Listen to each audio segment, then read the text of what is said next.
Thank you very much. Going back, I just want to take a little bit of a step back, but I don't want to reiterate much of what already has been discussed here this afternoon, these very troubling allegations. But I was approached by and reached out to my office by so many residents here on the island, very concerned about public safety. Now, not just now, but this was back when I was first elected to represent the island, going back to 2005. When this incident happened, Assemblymember Kellner and I released statements urging for passage of legislation that we have that would create that level of accountability and transparency that Norman Siegel spoke about. We're still waiting on that legislation. It's something that I think all of you as constituents can push for to make sure that those bills are passed in their respective houses. Now, what I've heard over and over again, sort of the underlying theme here, which is so important, is that there is a major breakdown between the residents and public safety. There are incidents which obviously must be dealt with and investigated, but even more importantly, the fact that there isn't that level of dialogue between public safety and the residents in a very constructive way, you then have a community that's less safe. I'll give you a couple of examples. The 29th Senate District, which I represent, easily is the most diverse Senate District anywhere in the state of New York, probably anywhere in the country. It covers the South and West Bronx, East Harlem, Upper Yorkville, Roosevelt Island, Central Park, and the Upper West Side. So there is no district anywhere that encompasses as many diverse neighborhoods, both socially, racially, economically, and otherwise. Roosevelt Island is sort of a microcosm of all of that. But in different communities that I represent, I'll give you an example in East Harlem. There's such a heavy immigrant community, hardworking immigrants.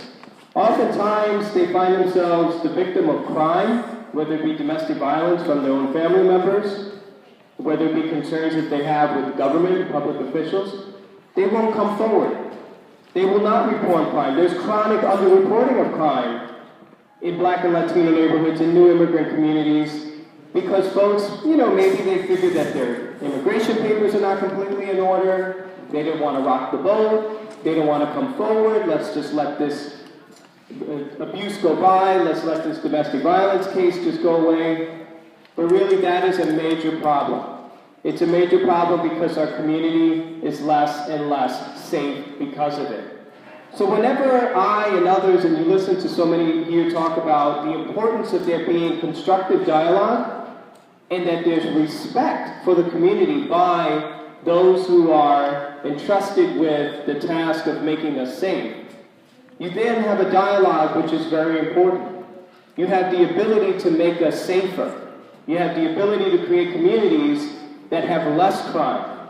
But when there is that layer of distrust, when there is that lack of dialogue, when there is that lack of accountability, you have no safety at all. So whether it's East Harlem, the South Bronx, Roosevelt Island, the Upper West Side, anywhere, there has to be a continued fight for accountability.